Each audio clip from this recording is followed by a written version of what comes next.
ನಮಸ್ಕಾರ ಸ್ನೇಹಿತರೆ, 2026ನೇ ವರ್ಷ ಸಿಂಹ ರಾಶಿಯವರಿಗೆ ಯಾವೆಲ್ಲ ಶುಭ ಫಲಗಳನ್ನು ತರಲಿದೆ, ಹಾಗೆ ಯಾವ ವಿಷಯಗಳಲ್ಲಿ ಎಚ್ಚರದಿಂದಿರಬೇಕು, ನೀವು ಹೇಗೆ ಅಭಿವೃದ್ಧಿ ಆಗ್ತೀರಾ, ನಿಮ್ಮ ಆರ್ಥಿಕ ಪರಿಸ್ಥಿತಿ ಹೇಗಿದೆ, ಪ್ರೇಮ ಜೀವನ, ವೃತ್ತಿ ಜೀವನ ಮತ್ತು ಆರೋಗ್ಯ ಹೇಗಿರುತ್ತೆ, ಹಾಗೆ ಈ ವರ್ಷ ಏನೆಲ್ಲ ಸಿಹಿ ಸುದ್ದಿಗಳಿವೆ ಅಂತ ಈ ವಿಡಿಯೋದಲ್ಲಿ ಹೇಳ್ತೀನಿ ನೋಡಿ.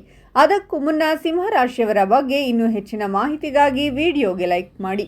ಹಾಗೆ ನೀವಿನ್ನು ನಮ್ಮ ಜ್ಯೋತಿಷ್ಯ ದರ್ಶನ ಚಾನಲ್ಗೆ ಸಬ್ಸ್ಕ್ರೈಬ್ ಆಗಿಲ್ಲ ಅಂದರೆ ಈಗಲೇ ಸಬ್ಸ್ಕ್ರೈಬ್ ಮಾಡಿ, ಹಾಗೆ ಪಕ್ಕದಲ್ಲಿ ಬರೋ ಬೆಲ್ ಐಕಾನನ್ನು ಕ್ಲಿಕ್ ಮಾಡಿ. ನಿಮ್ಮ ಸಮಸ್ಯೆಗಳಾದಂತಹ ಸತಿಪತಿ ಕಲಹ, ಪ್ರೀತಿಯಲ್ಲಿ ಮೋಸ, ಭೂಮಿ ವಿಚಾರ, ಕೋರ್ಟ್ ಕೇಸ್, ವ್ಯಾಪಾರ, ಹಣಕಾಸಿನ ತೊಂದರೆ, ಸಾಲಬಾಧೆ, ಸ್ತ್ರೀಯರು, ಗುಪ್ತ ಸಮಸ್ಯೆ, ಹೀಗೆ ಹಲವಾರು ಸಮಸ್ಯೆಗಳಿಗೆ ಶಾಶ್ವತ ಪರಿಹಾರ ಮಾಡಿಕೊಡುತ್ತಾರೆ. ಡಿಸ್ಪ್ಲೇ ಮೇಲೆ ಕಾಣುವ ಗುರುಜಿ ನಂಬರ್ಗೆ ಒಮ್ಮೆ ಕರೆ ಮಾಡಿ. ಸಿಂಹ ರಾಶಿಯವರಿಗೆ ಈ ವರ್ಷ ನಿಮ್ಮ ಜೀವನದಲ್ಲಿ ವಿವಿಧ ಶುಭ ಘಟನೆಗಳು ಮತ್ತು ಉತ್ಸಾಹವನ್ನು ತರಲಿದೆ. ಮನೆ, ಕುಟುಂಬ, ವೃತ್ತಿ ಮತ್ತು ಸಾಮಾಜಿಕ ಸ್ಥಾನಮಾನದ ಕ್ಷೇತ್ರಗಳಲ್ಲಿ ನೀವು ವಿವಿಧ ರೀತಿಯ ಪರಿಣಾಮಗಳನ್ನು ಅನುಭವಿಸುವಿರಿ. ಈ ವರ್ಷ ನಿಮ್ಮ ಕುಟುಂಬ ಜೀವನ ಮತ್ತು ಸಾಮಾಜಿಕ ಸ್ಥಾನಮಾನದಲ್ಲಿ ಬದಲಾವಣೆಗಳನ್ನು ತರುತ್ತದೆ. ಇದು ಕೆಲವು ಏರಿಳಿತಗಳಿಗೆ ಕಾರಣವಾಗಬಹುದು. ಆದಾಗ್ಯೂ ಎರಡೂ ಕ್ಷೇತ್ರಗಳಲ್ಲಿ ಸಮತೋಲನವನ್ನು ಕಾಯ್ದುಕೊಳ್ಳಲು ನಿಮಗೆ ಅವಕಾಶಗಳು ಸಿಗುತ್ತವೆ. ವರ್ಷದ ಮೊದಲ ಭಾಗವು ಕುಟುಂಬ ವಿಷಯಗಳಲ್ಲಿ ಮಿಶ್ರವಾಗಿರುತ್ತದೆ. ನಿಮ್ಮ ಕಾರ್ಯನಿರತ ವೇಳಾಪಟ್ಟಿಯಿಂದಾಗಿ ನೀವು ಕುಟುಂಬಕ್ಕೆ ಹೆಚ್ಚು ಸಮಯ ನೀಡಲು ಸಾಧ್ಯವಾಗದಿರಬಹುದು, ಆದರೆ ಮನೆಯಲ್ಲಿ ಶಾಂತಿ ಮತ್ತು ಪ್ರೀತಿ ಮೇಲುಗೈ ಸಾಧಿಸುತ್ತದೆ. ಯಾವುದೇ ಪ್ರಮುಖ ಸಮಸ್ಯೆಗಳು ಅಥವಾ ಸಂಘರ್ಷಗಳು ಇರುವುದಿಲ್ಲ ಮತ್ತು ಕುಟುಂಬ ಸದಸ್ಯರ ನಡುವಿನ ಸಂಬಂಧಗಳು ಸಾಮರಸ್ಯದಿಂದ ಉಳಿಯುತ್ತವೆ. ನೀವು ಸ್ನೇಹಿತರೊಂದಿಗೆ ಸಮಯ ಕಳೆಯುವುದನ್ನು ಮತ್ತು ಹೊಸದನ್ನು ಮಾಡಿಕೊಳ್ಳುವುದನ್ನು ಆನಂದಿಸುವಿರಿ. ವರ್ಷದ ಮಧ್ಯಭಾಗದಿಂದ ಗುರುವಿನ ಸಂಚಾರ ನಿಮ್ಮ ಕುಟುಂಬ ಜೀವನವನ್ನು ಮತ್ತಷ್ಟು ಸುಧಾರಿಸುತ್ತದೆ. ಆದಾಗ್ಯೂ ಸಣ್ಣ ಪುಟ್ಟ ತಪ್ಪು ಗ್ರಹಿಕೆಗಳು ಅಥವಾ ವಿವಾದಗಳು ಉಂಟಾಗಬಹುದು. ವಿಶೇಷವಾಗಿ ಕುಟುಂಬದ ಹಿರಿಯ ಸದಸ್ಯರೊಂದಿಗೆ ಈ ಸಮಯದಲ್ಲಿ ನೀವು ತಾಳ್ಮೆಯಿಂದಿರಬೇಕು ಮತ್ತು ನಿಮ್ಮ ನಿರ್ಧಾರ ತೆಗೆದುಕೊಳ್ಳುವಿಕೆಯನ್ನು ಸುಧಾರಿಸಬೇಕು. ಹಿರಿಯರೊಂದಿಗೆ ಶಾಂತಿಯುತವಾಗಿ ಮಾತನಾಡಿ ಸಂಘರ್ಷಗಳನ್ನು ಶಾಂತವಾಗಿ ಪರಿಹರಿಸಲು ಪ್ರಯತ್ನಿಸುವುದು ಉತ್ತಮ. ತಾಳ್ಮೆ ಮತ್ತು ಬುದ್ಧಿವಂತಿಕೆಯಿಂದ ಪ್ರಮುಖ ಕೌಟುಂಬಿಕ ಸಮಸ್ಯೆಗಳನ್ನು ತಪ್ಪಿಸಬಹುದು. ನೀವು ಸ್ಪರ್ಧಾತ್ಮಕ ಪರೀಕ್ಷೆಗಳಿಗೆ ತಯಾರಿ ನಡೆಸುತ್ತಿದ್ದರೆ ನೀವು ಯಶಸ್ಸಿನತ್ತ ಒಂದು ಹೆಜ್ಜೆ ಹತ್ತಿರವಾಗಬಹುದು. ವೃತ್ತಿಪರ ಶಿಕ್ಷಣವನ್ನು ಅನುಸರಿಸುವವರು ತಮ್ಮ ಗುರಿಗಳ ಕಡೆಗೆ ಪ್ರಾಮಾಣಿಕ ಪ್ರಯತ್ನಗಳನ್ನು ಮಾಡಬೇಕು. ಸಮರ್ಪಣಾ ಭಾವದಿಂದ ಯಶಸ್ಸು ಖಂಡಿತವಾಗಿಯೂ ಬರುತ್ತದೆ. ಈ ಅವಧಿಯಲ್ಲಿ ಉತ್ತಮ ಫಲಿತಾಂಶಗಳನ್ನು ಸಾಧಿಸಲು ವಿದ್ಯಾರ್ಥಿಗಳು ಕಠಿಣ ಪರಿಶ್ರಮ ಮತ್ತು ಪ್ರಾಮಾಣಿಕವಾಗಿ ಕೆಲಸ ಮಾಡಬೇಕು.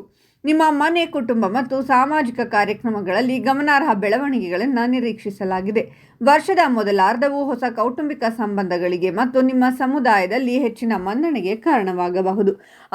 ನಿಮ್ಮ ಮೇಲಧಿಕಾರಿಗಳೊಂದಿಗೆ ಅಂತಹ ಭಿನ್ನಾಭಿಪ್ರಾಯಗಳಿಗೆ ಕಾರಣವಾಗಬಹುದು. ಸಂದರ್ಭಗಳನ್ನು ಬುದ್ಧಿವಂತಿಕೆ ಮತ್ತು ತಾಳ್ಮೆಯಿಂದ ಸಮೀಪಿಸುವುದು ನಿರ್ಣಾಯಕವಾಗಿರುತ್ತದೆ. ಈ ವರ್ಷ ವೃತ್ತಿ ಜೀವನದ ವಿಷಯದಲ್ಲಿ ಕೆಲವು ಸಕಾರಾತ್ಮಕ ಫಲಿತಾಂಶಗಳನ್ನು ತರುವ ಸಾಧ್ಯತೆ ಇದೆ, ಆದರೆ ಅದೇ ಸಮಯದಲ್ಲಿ ಶನಿಯ ಅಂಶದ ಪ್ರಭಾವವು ಕೆಲವು ಬದಲಾವಣೆಗಳಿಗೆ ಕಾರಣವಾಗಬಹುದು. ನಿಮ್ಮ ಕೆಲಸದಲ್ಲಿ ನಿಮ್ಮ ಮೇಲಧಿಕಾರಿಗಳೊಂದಿಗೆ ಸಾಮರಸ್ಯವನ್ನು ಕಾಪಾಡಿಕೊಳ್ಳುವುದು ನಿಮಗೆ ಸವಾಲಿನ ಸಂಗತಿಯಾಗಿದೆ. ವ್ಯವಹಾರ ದೃಷ್ಟಿಕೋನದಿಂದ ಮಿಶ್ರ ಫಲಿತಾಂಶಗಳನ್ನು ನಿರೀಕ್ಷಿಸಲಾಗಿದೆ. ಈ ವರ್ಷ ನಿಮ್ಮ ಕೆಲಸದ ಜೀವನದ ಮೇಲೆ ಗಮನಾರ್ಹವಾಗಿ ಪರಿಣಾಮ ಬೀರುತ್ತದೆ. ಇದು ಒತ್ತಡ ಮತ್ತು ಅಡೆತಡೆಗಳನ್ನು ಆದಾಗ್ಯೂ ನೀವು ಉಂಟು ಮಾಡಿಕೊಳ್ಳಬಹುದು. ಹೊಸ ಕೌಶಲ್ಯಗಳನ್ನು ಕಲಿಯಲು ಅವಕಾಶಗಳನ್ನು ಸಹ ಪಡೆಯುತ್ತೀರಾ. ವರ್ಷ ಮುಂದುವರಿದಂತೆ, ವಿಶೇಷವಾಗಿ ಅಂತ್ಯದವರೆಗೆ ಅನುಕೂಲಕರ ಗ್ರಹಗಳ ಸಂಚಾರದಿಂದಾಗಿ ನಿಮ್ಮ ವೃತ್ತಿ ಮತ್ತು ವ್ಯವಹಾರದಲ್ಲಿ ಸುಧಾರಣೆಗಳನ್ನು ನೀವು ನೋಡುವ ಸಾಧ್ಯತೆ ಇದೆ. 7ನೇ ಮನೆಯಲ್ಲಿ ರಾಹು ಪಾಲುದಾರಿಕೆ ಮತ್ತು ಸಹಯೋಗಗಳಲ್ಲಿ ತೊಂದರೆಗಳನ್ನುಂಟು ಮಾಡಬಹುದು. ಇದು ವ್ಯವಹಾರ ಅಥವಾ ಕೆಲಸದ ಸ್ಥಳದಲ್ಲಿ ವಂಚನೆ ಅಥವಾ ದ್ರೋಹಕ್ಕೆ ಕಾರಣವಾಗಬಹುದು. ಈ ಪರಿಸ್ಥಿತಿಗಳಲ್ಲಿ ತಾಳ್ಮೆ ಮತ್ತು ಎಚ್ಚರಿಕೆಯಿಂದ ನಿರ್ಧಾರ ತೆಗೆದುಕೊಳ್ಳುವುದು ಅತ್ಯಗತ್ಯ. ಈ ಸಮಯದಲ್ಲಿ ಗುಪ್ತ ಶತ್ರುಗಳು ಅಥವಾ ಪ್ರತಿಸ್ಪರ್ಧಿಗಳು ನಿಮ್ಮ ಪ್ರಗತಿಗೆ ಅಡ್ಡಿಯಾಗಲು ಪ್ರಯತ್ನಿಸಬಹುದು. ಆದ್ದರಿಂದ ನೀವು ಕೆಲಸದಲ್ಲಿ ಯಾರನ್ನು ನಂಬುತ್ತೀರೋ ಅವರ ಬಗ್ಗೆ ಜಾಗರೂಕರಾಗಿರಬೇಕು. ಇದು ಚಿಂತನಾಶೀಲರಾಗಿರಬೇಕಾದ ಚಾತುರ್ಯ ಮತ್ತು ಸಮಯ. ಆತುರದ ನಿರ್ಧಾರಗಳನ್ನು ತೆಗೆದುಕೊಳ್ಳುವುದನ್ನು ತಪ್ಪಿಸಿ, ವಿಶೇಷವಾಗಿ ನಿಮ್ಮ ವೃತ್ತಿ ಅಥವಾ ವ್ಯವಹಾರಕ್ಕೆ ಸಂಬಂಧಿಸಿದ ನಿರ್ಧಾರಗಳು, ಏಕೆಂದರೆ ನೀವು ನಂತರ ವಿಷಾದಿಸಬಹುದು. ನಿಮ್ಮ ಕೆಲಸವನ್ನು ವಿದೇಶಕ್ಕೆ ಅಥವಾ ದೂರದ ಸ್ಥಳಗಳಿಗೆ ಸ್ಥಳಾಂತರಿಸುವುದನ್ನು ನೀವು ಪರಿಗಣಿಸಬಹುದು.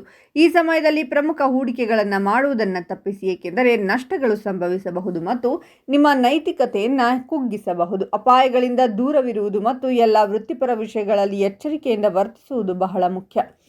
ಈ ಸಮಯದಲ್ಲಿ ಗುಪ್ತ ಶತ್ರುಗಳು ಅಥವಾ ಪ್ರತಿಸ್ಪರ್ಧಿಗಳು ನಿಮ್ಮ ಪ್ರಗತಿಗೆ ಅಡ್ಡಿಯಾಗಲು ಪ್ರಯತ್ನಿಸಬಹುದು. ಆದ್ದರಿಂದ ನೀವು ಕೆಲಸದಲ್ಲಿ ಯಾರನ್ನು ನಂಬುತ್ತೀರೋ ಅವರ ಬಗ್ಗೆ ಜಾಗರೂಕರಾಗಿರಬೇಕು. ಆತುರದ ನಿರ್ಧಾರಗಳನ್ನು ತೆಗೆದುಕೊಳ್ಳುವುದನ್ನು ತಪ್ಪಿಸಿ, ವಿಶೇಷವಾಗಿ ನಿಮ್ಮ ವೃತ್ತಿ ಅಥವಾ ವ್ಯವಹಾರಕ್ಕೆ ಸಂಬಂಧಿಸಿದ ನಿರ್ಧಾರಗಳು, ಏಕೆಂದರೆ ನೀವು ನಂತರ ವಿಷಾದಿಸಬಹುದು. ನಿಮ್ಮ ಕೆಲಸವನ್ನು ವಿದೇಶಕ್ಕೆ ಅಥವಾ ದೂರದ ಸ್ಥಳಗಳಿಗೆ ಸ್ಥಳಾಂತರಿಸುವುದನ್ನು ನೀವು ಪರಿಗಣಿಸಬಹುದು. ಈ ಸಮಯದಲ್ಲಿ ಪ್ರಮುಖ ಹೂಡಿಕೆಗಳನ್ನು ಮಾಡುವುದನ್ನು ತಪ್ಪಿಸಿ, ಏಕೆಂದರೆ ನಷ್ಟಗಳು ಸಂಭವಿಸಬಹುದು ಮತ್ತು ನಿಮ್ಮ ನೈತಿಕತೆಯನ್ನು ಕುಗ್ಗಿಸಬಹುದು. ಅಪಾಯಗಳಿಂದ ದೂರವಿರುವುದು ಮತ್ತು ಎಲ್ಲ ವೃತ್ತಿಪರ ವಿಷಯಗಳಲ್ಲಿ ಎಚ್ಚರಿಕೆಯಿಂದ ವರ್ತಿಸುವುದು ಬಹಳ ಮುಖ್ಯ. ಈ ಅವಧಿಯು ವೃತ್ತಿಪರ ಜೀವನದಲ್ಲಿ ಸವಾಲುಗಳನ್ನು ತರಬಹುದು. ವ್ಯವಹಾರದಲ್ಲಿ ಸಂಭವನೀಯ ನಷ್ಟಗಳ ಬಗ್ಗೆ ನೀವು ಎಚ್ಚರದಿಂದಿರಬೇಕು. ಆದ್ದರಿಂದ ಹೊಸ ಹೂಡಿಕೆಗಳು ಅಥವಾ ಪ್ರಮುಖ ನಿರ್ಧಾರಗಳನ್ನು ತಪ್ಪಿಸಿ. ಉದ್ಯೋಗದಲ್ಲಿದ್ದರೆ ಸಹೋದ್ಯೋಗಿಗಳು ಮತ್ತು ಮೇಲಧಿಕಾರಿಗಳ ಬಗ್ಗೆ ಜಾಗರೂಕರಾಗಿರಿ, ಏಕೆಂದರೆ ತಪ್ಪು ತಿಳುವಳಿಕೆಗಳು ಮತ್ತು ವಂಚನೆಗಳು ಸಾಧ್ಯ.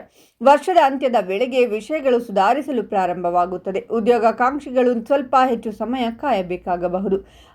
ಈ ಅವಧಿಯ ನಂತರ ನಿಮ್ಮ ವೃತ್ತಿ ಜೀವನದಲ್ಲಿ ಸಕಾರಾತ್ಮಕ ಬದಲಾವಣೆಗಳು ಮತ್ತು ಪ್ರಗತಿ ಕಂಡುಬರುವ ಸಾಧ್ಯತೆ ಇದೆ. ಉದ್ಯೋಗ ಹುಡುಕುವವರಿಗೆ ಇದು ಅನುಕೂಲಕರ ಸಮಯವಾಗಿರುತ್ತದೆ. ಇನ್ನು ಆರ್ಥಿಕ ಸ್ಥಿತಿಯ ಬಗ್ಗೆ ನೋಡೋದಾದರೆ, ಸಿಂಹರಾಶಿಯವರಿಗೆ ಈ ವರ್ಷದ ಆರ್ಥಿಕ ಅಂಶವು ಸಾಮರ್ಥ್ಯ ಮತ್ತು ದೌರ್ಬಲ್ಯ ಎರಡನ್ನೂ ತೋರಿಸುತ್ತದೆ. ವರ್ಷದ ಮೊದಲ ಭಾಗವು ಮಧ್ಯಮ ಬದಲಾವಣೆಗಳನ್ನು ತರಬಹುದಾದರೂ ವರ್ಷದ ಅಂತ್ಯವು ಸಕಾರಾತ್ಮಕ ಫಲಿತಾಂಶಗಳನ್ನು ತರುವ ಸಾಧ್ಯತೆ ಇದೆ. ನಿಮ್ಮ ಆರ್ಥಿಕ ಸ್ಥಿತಿಯಲ್ಲಿ ನೀವು ಕೆಲವು ಏರಿಳಿತಗಳನ್ನು ಎದುರಿಸಬಹುದು, ಆದರೆ ಅನುಕೂಲಕರ ಗ್ರಹಗಳ ಸಂಚಾರವು ನಿಮ್ಮ ಪ್ರಯತ್ನಗಳಿಂದ ಸವಾಲುಗಳನ್ನು ನಿವಾರಿಸಲು ನಿಮಗೆ ಸಹಾಯ ಮಾಡುತ್ತದೆ. ಸಿಂಹ ರಾಶಿ 2026 ವರ್ಷದ ಮೊದಲ ಅರ್ಧವು ಹಣಕಾಸಿನ ವಿಷಯದಲ್ಲಿ ಸರಾಸರಿಯಾಗಿರಬಹುದು. ನಿಮ್ಮ ಆದಾಯ ಸ್ಥಿರವಾಗಿರುತ್ತದೆ ಮತ್ತು ನೀವು ಹೆಚ್ಚುವರಿ ಆದಾಯದ ಮೂಲಗಳನ್ನು ಕಾಣಬಹುದು. ಗುರುವು ಲಾಭದ ಮನೆಯಲ್ಲಿ ಸ್ಥಾನ ಪಡೆದಿರುವುದರಿಂದ ಹೊಸ ಗಳಿಕೆಯ ಮೂಲಗಳು ತೆರೆದುಕೊಳ್ಳುತ್ತವೆ ಮತ್ತು ನಿಮಗೆ ಸಂಪತ್ತನ್ನು ಆಕರ್ಷಿಸಲು ಅವಕಾಶಗಳು ದೊರೆಯುತ್ತವೆ. ಇನ್ನು ಪ್ರೇಮ ಜೀವನದ ಬಗ್ಗೆ ನೋಡುವುದಾದರೆ, ಸಿಂಹರಾಶಿಯವರಿಗೆ ಈ ವರ್ಷ ಪ್ರೀತಿ ಮತ್ತು ವೈವಾಹಿಕ ಜೀವನ ಉತ್ಸಾಹದಿಂದ ತುಂಬಿರುತ್ತದೆ. ಕೆಲವು ವ್ಯಕ್ತಿಗಳು ವಿವಾಹವಾಗಬಹುದು, ಆದರೆ ಇತರರಿಗೆ ಪ್ರೇಮ ಜೀವನದಲ್ಲಿ ಹೊಸ ಅಧ್ಯಾಯ ಪ್ರಾರಂಭವಾಗಬಹುದು. ಪ್ರೀತಿ, ಮದುವೆ ಮತ್ತು ಸಂಬಂಧಗಳ ವಿಷಯಗಳಲ್ಲಿ ಈ ವರ್ಷ ವಿವಿಧ ಅಂಶಗಳನ್ನು ಬಹಿರಂಗಪಡಿಸುತ್ತದೆ. ನಿಮ್ಮ ಸಂಗಾತಿಯಿಂದ ನೀವು ಆಳವಾದ ಪ್ರೀತಿಯನ್ನು ಅನುಭವಿಸಬಹುದು ಮತ್ತು ನಿಮ್ಮ ಸಂಬಂಧದಲ್ಲಿ ಮೂರನೇ ವ್ಯಕ್ತಿಯ ಉಪಸ್ಥಿತಿಯನ್ನು ಸಹ ಅನುಭವಿಸಬಹುದು.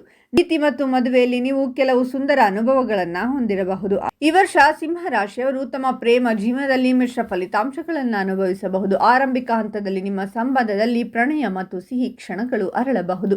ನೀವು ಸಂತೋಷ ಮತ್ತು ಸಂತೋಷದ ಕನಸು ಕಾಣುವಿರಿ. ಆದಾಗ್ಯೂ ಜಾಗರೂಕರಾಗಿರಿ ಮತ್ತು ಯಾರನ್ನಾದರೂ ಬೇಗನೆ ನಂಬುವುದನ್ನು ತಪ್ಪಿಸಿ.